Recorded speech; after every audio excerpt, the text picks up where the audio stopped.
대한민국이 초고령화 사회로 접어들었다고 합니다. 갈수록 살기 팍팍한 세상이 되어가는 이때에 여러분의 노후 준비는 잘 되어 가시나요? 제가 요즘 친구들을 만나면 노후 대비를 잘하고 있는지 물어보는 게 필수 질문이 되었는데요. 생각보다 많은 사람들이 준비가 되어 있지 않아서 막막해 하더라고요. 이런 세상이라 늙어도 몸이 허락해주는 한 일하고 싶어 하는 사람이 많이 보입니다. 이런 현상은 통계로도 알 수 있었는데요. 65세부터 79세 어르신들 중 과반 이상이 생활비가 필요해서 나이가 들어도 일해야 한다고 답했습니다. 은퇴를 앞둔 시점에서 상대적으로 빈곤한 노후가 현실이라는 사실이 무섭기도 합니다. 특히 우리 중년들이 처한 상황이 위로는 부모를 봉양해야 하고 아래로는 자녀의 미래를 책임져야 하는 현상 때문에 정신을 차려보니 이미 세월은 흘렀고 결국 자신의 노후 준비는 뒷전이 되는 상황이 발생합니다. 이보다 더한 최악의 상황은 다 큰 자식들이 먹고 살기 힘들다고 도움을 요청할 때입니다. 나의 노후도 준비가 되지 않은 상태에서 자식들을 돕느라 등골이 휘어집니다. 내가 아무리 없더라도 자식 도와주고 싶은 게 부모 마음이라서 빚을 내서라도 자식들을 돕는 분들이 많은데요. 이런 행동은 사실 노후에는 아주 치명적인 일입니다. 우스갯소리로 자식에게 재산을 안 주면 시달려서 죽고 찔끔 주면 졸려 죽고 다 주면 굶어 죽는다는 말이 있을 정도인데요. 제가 아는 어떤 분은 자식이 노후를 책임지겠다며 투자를 요청해서 그 말만 믿고 목돈을 건넸다가 노후는커녕 부모 자식 간 관계도 멀어졌다고 합니다. 남보다 더한 사이가 되어 눈물 흘리던 그분을 위로했던 기억이 있는데요. 심지어 부모가 자식에게 돈을 되돌려달라며 법적 소송을 하는 일까지도 비일비재하게 일어나는 일이 요즘의 현실이라고 합니다. 돈이 무엇인지 은퇴를 앞둔 중년층과 노년기에 접어드는 많은 고령층이 하는 가장 큰 후회 중 하나가 경제적으로 여유로운 환경을 마련하지 못했다는 점인데요. 여러분은 마트에 갔을 때 돈이 없어 고민을 한 경험이 있으신가요? 노후에는 지금보다 더 많은 수익이 들어오기는 힘들기 때문에 아무런 준비 없이 노년을 맞이하게 된다면 경제적인 어려움에 직면하게 되고 이는 곧 삶에 영향을 주게 됩니다. 삶에 영향을 준다는 것은 사회적으로 고립된다는 것을 의미합니다. 일반적으로 노령층에 접어든 대부분의 사람들이 느끼는 고통 중 하나로 자신이 사회적으로 고립되었다는 느낌을 받는 것인데요. 대부분의 사람들이 20, 30대에 활발하게 여러 사람들을 만나고 사회에서 수익을 창출하고 이를 기반으로 삶을 이어왔기에 노년층이 되면 자신이 동떨어진 듯한 느낌을 받는 것이 상당히 큰 고통으로 작용하게 됩니다. 대부분의 노년층들이 특히나 갈 곳이 없어서 혹은 만날 사람이 없어서 혼자 지낸다는 표현을 하곤 하는데요. 은퇴 후가 되면 밖에서 만나던 사람들과의 기초적인 관계 자체가 파괴될 가능성이 있습니다. 자녀들은 모두 출가하여 자신들의 가정을 꾸린 상태이기에 독거 생활을 하기 쉽고 은퇴 후 수익이 없기 때문에 어떠한 사회 집단에도 포함되지 못했다고 느끼기도 합니다. 홀로 거주를 하는 많은 중년들이 경제적인 어려움만큼이나 개인의 삶을 괴롭게 만드는 요소 중 하나로 이 정신적인 고통을 꼽고 있을 정도인데요. 사람은 사회적인 동물로 반드시 일정한 단체에 속함으로써 정신적인 안정감을 느끼게 되고 그를 통해서 사회적인 관계를 맺게 됩니다. 이 과정에서 오는 정신적인 만족감 그리고 안정감이 모두 사라져버렸다고 느끼기 때문에 심리적인 불안감이 심각해지게 되는 것은 물론이고 어떠한 곳에도 포함되지 못했다는 불안감이 노년층으로 접어들수록 더 커지게 됩니다. 사회적인 고립에서 벗어나지 못하게 되면 정신적으로 고통을 받게 되고 이는 육체적인 통증으로 나타나게 됩니다. 물론 개인이 경험하게 되는 삶의 고통은 다양하고 앞서서 언급한 것처럼 경제적인 고통 그리고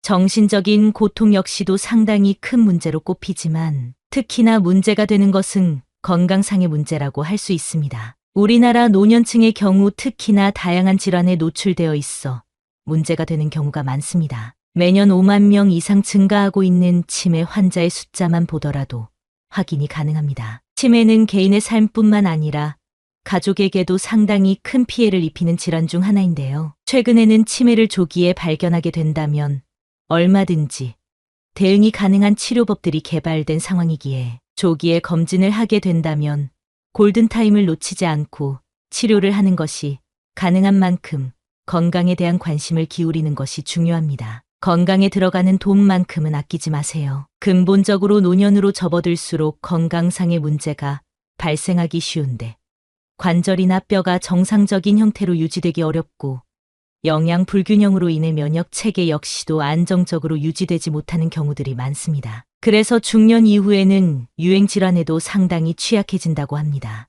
여러분 혹시 아침에 동네 병원에 가보셨나요? 아픈 사람이 어찌나 많은지, 특히 중년 이후 사람들이 대기실에 가득 차 있는 것을 보고 깜짝 놀랄 수밖에 없었는데요. 그러니 건강한 노후 생활을 위한 준비로 지금부터라도 꼭 관리하시면 좋겠습니다. 노년기에는 특히나 운동이 부족한 경우들이 많은데 지나치게 외부 활동을 하지 않고 건강을 방치하게 될 경우 비만은 물론 성인병과 같은 건강에 치명적인 질병에 걸리기 쉽습니다. 현실적으로 여러분이 할 수 있는 운동부터 가볍게 시작하는 것이 도움이 되고 실제로 야외 활동을 하면서 햇볕을 쬐이고 환기를 하는 것은 정신 건강에 도움이 되기 때문에 노년층일수록 꾸준하게 야외 활동과 운동을 병행하셔야 합니다. 또한 일정한 생활 패턴을 유지하는 것이 좋습니다. 혼자서 생활하는 경우 특히나 배가 고프면 밥을 먹고 졸음이 오면 잠을 자는 등의 말 그대로 욕구에 따른 삶을 살게 되기 쉬운데요.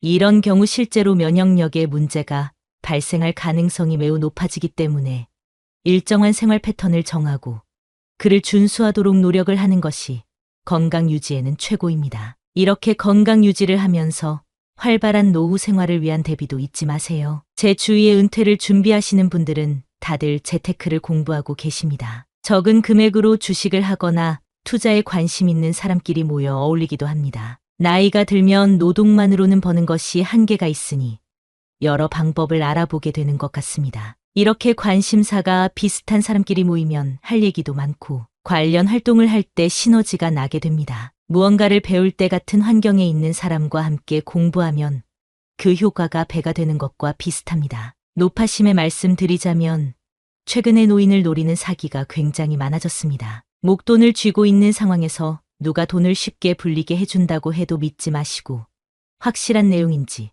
여러 번 검토하시는 지혜를 발휘하시기를 바랍니다. 다시 돌아와서 노년이 되더라도 교육의 끈을 놓아서는 안 되는 이유가 바로 여기에 있습니다. 무엇인가를 지속적으로 배운다는 것은 결국은 자신이 원하는 것이 무엇인지 그리고 자신이 잘하는 것이 무엇인지를 확인할 수 있는 좋은 방법이 되며 비슷한 생각을 가진 결이 비슷한 사람을 만나는 방법이 되기 때문입니다. 그렇기 때문에 중년일수록 더더욱 취미를 가져야 합니다. 제 친구는 등산을 매주 하고 있는데요. 산악회를 만들어서 등산을 좋아하는 사람끼리 모여서 산도 오르내리고 각자 도시락도 챙겨와서 등산 후에 수다 떨면서 나눠 먹기도 하다 보면 즐거워서 시간도 금방 지나고 다음 모임이 기다려진다고 하더라고요. 저는 아침마다 요가를 가는데 아침에 가보면 여성뿐만 아니라 중년 남성분들도 적지 않게 보입니다. 신체 단련뿐만 아니라 요가 후의 명상을 통해 정신적으로도 건강해지는 느낌이 들어서